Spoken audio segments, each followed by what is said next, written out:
2024లో 180 దేశాల ప్రపంచ సమాచార స్వేచ్ఛ జాబితాలో భారతదేశ స్థానం 140 నుంచి 160కి దిగజారిందని రిపోర్టర్స్ వితౌట్ బార్డర్స్ అనే సంస్థ నివేదించింది కూడా. ఒకప్పుడు దేశద్రోహి నేరాలు ఎప్పుడో గాని మోపబడేవి కావు, కానీ ఇప్పుడు అవి 160% పెరిగాయి. ఏడాదికి 70 కేసులు నమోదవుతున్నాయి. విశ్వవిద్యాలయాలు సైద్ధాంతిక యుద్ధ రంగస్థలాలుగా మారిపోతున్నాయి. పాఠ్యాంశాల నుంచి మొఘలులు ప్రజల చరిత్రలు తొలగించేశారు. అసమ్మతిని తెలిపే విద్యా సంస్థలు, జవహర్లాల్ నెహ్రూ విశ్వవిద్యాలయము లేదా జామియా మిలియా ఇస్లామియా సంస్థలు తీవ్రవాద వ్యతిరేక చట్టాల కింద నమోదవుతున్నాయి కూడా. అసమ్మత పరిశోధనలు ఎప్పుడో ఒకసారి నిషేధానికి గురవుతుండగా, ఉదాహరణకి స్థూల జాతీయోత్పత్తి గణాంకాల పరిశీలన మీద ఎదురు దెబ్బలు ఎదుర్కొంటుండగా, ఇప్పుడు వ్యవస్థీకృత ప్రణాళికా రంగంగా బద్ధంగా ఇన్ని ఉదారవాద విద్యా సంస్థలను ఏమాత్రం సంకోచపడకుండా రూపుమాపేశారు. మైనారిటీల స్థితి, ప్రధానంగా ముస్లిములు స్థితి ఎంతగా వారు సంస్థాగత బహిష్కరణకు గురవుతున్నారో తెలియజేస్తున్నది. 2000 సంవత్సరంలో 30 మంది పార్లమెంటు సభ్యులు ముస్లింలకు ప్రాధాన్యం వహిస్తే 2024లో వారి సంఖ్య 24కు పడిపోయింది. స్వతంత్ర భారతదేశంలో మొట్టమొదటిసారిగా మోడీ క్యాబినెట్ లో ముస్లింలకు ప్రాతినిధ్యమే లేదు, ముస్లిం మంత్రులు లేరు. మత మార్పిడులపై నిషేధం ఇది వరకు కేవలం బీజేపీ పాలిత రాష్ట్రాలకే పరిమితమయ్యేది. ఇప్పుడు 12 రాష్ట్రాలలో ఈ చట్టం అమలవుతున్నది. మతం మార్చుకోవడం నేరంగా పరిగణిస్తున్నారు. ఇదంతా మనం ఇంత గొంతు చించుకుని ఎందుకు అరుస్తున్నామంటే, మత స్వేచ్ఛ, వాక్ స్వాతంత్రపు స్వేచ్ఛ, ఎన్నో స్వేచ్ఛలు ప్రాథమిక సూత్రాల్లో, ప్రాథమిక హక్కుల్లో రాజ్యాంగం కల్పించిన హక్కులకు కూడా హక్కులు లేకుండా చేస్తుంటే, ఇవన్నీ నేరమయంగా మారిపోతుంటే ఏం చేయగలిగలేని దిక్కు తోచని స్థితిలో సామాన్య జనం అల్లాడుతున్నారని కొత్తగా చెప్పాల్సిన అవసరం కూడా లేదు. పౌరసత్వ సవరణ చట్టం, జాతీయ పౌరుల నమోదు, భారతీయులుగా గుర్తింపు అంటే హిందువుల చుట్టూ తిప్పే ప్రయత్నాలు జరుగుతున్నాయి.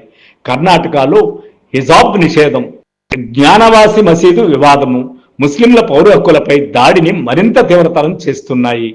గత దశాబ్దాలలో కులము, లింగము ఆధారంగా వివక్షతకు గురికాకుండా ఉండడంలో సమన్యాయము అమలు జరగడంతో పురోగతి కనిపించేది. ఇప్పుడు అది దిగజారుతున్నది కూడా. ఎన్సీఆర్బీ నివేదిక ప్రకారం దళితులపై అఘాయిత్యాలు 2013లో 39,000 నమోదు కాగా 2022లో 50,000 దాకా నమోదయ్యాయి. యూపీఏ ప్రభుత్వం సుప్రీంకోర్టు రిజర్వేషన్లు 50% మించకూడదన్న తీర్పును ఉల్లంఘించకూడదని అనుసరిస్తే, మోడీ ప్రభుత్వం ఉన్నత తరగతులలో ఆర్థికంగా వెనకబడిన వారికి 10% రిజర్వేషన్లు ప్రకటించి కులాల ప్రాతిపదికన రిజర్వేషన్లు అమలయ్యే ప్రక్రియనే నీరుగార్చి కులాల ఆధారంగా చేసే రిజర్వేషన్లు రద్దు చేసేందుకు దారి చూపింది. వ్యవస్థ హత్య చేసిన రోహిత్ వేముల సంఘటన, ఉనాలో దళితుడిని కొయ్యకు కట్టి కొట్టడము కుల దురహంకారం తలెత్తుతున్న సంకేతాలు ఇస్తున్నాయి. సామాజిక న్యాయం స్థానంలో సామాజిక సంరక్ష అంటే సామాజిక సామరస్యం వచ్చేసింది. గిరిజనుల హక్కులు కూడా వెనక్కి వెళ్ళిపోయాయి. 2009, 2014లో 1.5 లక్షల హెక్టార్లు అటవీ భూములను ఆక్రమిస్తే 2014 తర్వాత 3.5 లక్షల హెక్టార్లు ఆక్రమణకు గురయ్యాయి. వేదాంత లాంటి కార్పొరేట్ ప్రాజెక్టులకు స్థానిక కార్యకలాపాల కంటే ప్రాధాన్యత దక్కుతున్నది. అదుపులేని అభివృద్ధిని చూపి నక్సలిజానికి వ్యతిరేకంగా చర్యలను చెప్పుకుంటూ 2014 తర్వాత లక్షలాది ఆదివాసీలను తమ స్థావరాల నుంచి వెళ్లగొట్టేశారు. 2022లోని అడవుల రక్షణ చట్టం నిబంధనలు, అటవీ హక్కుల చట్టంలోని అటవీ భూములను ఆక్రమించేందుకు గిరిజనుల ఆమోదం కావాలనే నిబంధనను తొలగించారు కూడా. ఫలితంగా కొందరు కార్యకర్తలన్నట్టు గిరిజనులు రెండోసారి భూములను కోల్పోయారు. అడవులలో ఉన్న సహజ వనరులు, ముఖ్యంగా గనులు సొంతం చేసుకోవడానికి నక్సలైట్లను అంతం చేయడం అనే పేరు మీద ఆదివాసులను అంతం చేయడం మొదలైపోయింది. ఇదే ఈ నేటి పాలకుల నిజస్వరూపంగా మనం అర్థం చేసుకోవలసి ఉంటుంది. పాలకుడు ఎప్పుడైనా సరే తన పరిపాలనా కాలంలో ప్రజలకు మేలు జరగాలని, తన యొక్క పరిపాలనా ముద్ర చిరకాలం ప్రజల్లో స్థానం సంపాదించుకోవాలని ఆశిస్తారు. కానీ ఒక ఉద్దేశపూర్వకంగా ఒక అజెండాతో పాలించే వాళ్ళు చాలా తక్కువ మంది ఉంటారు. అయితే ఈ అజెండాతో పరిపాలన సాగుతున్న ఈ 11 ఏళ్ల కాలంలో ఇలాంటి వింతలు విడ్డూరాలు లెక్కకు మించే ఉన్నాయి. మోడీ పాలనకు ముందు సంక్షేమ పథకాలు అందించడానికి మెజారిటీ మైనారిటీల భేదం ఉండేది కాదు. కానీ ఇప్పుడు వాటిని కూడా మెజారిటీయిజం కోసం వాడుకుంటున్నారు. అంతకు ముందు కాలంలో ప్రజా పంపిణీ విధానంలో గాని ముస్లింలనే వివక్షత ఉండేది కాదు. కానీ ఇప్పుడు అలా కాదు.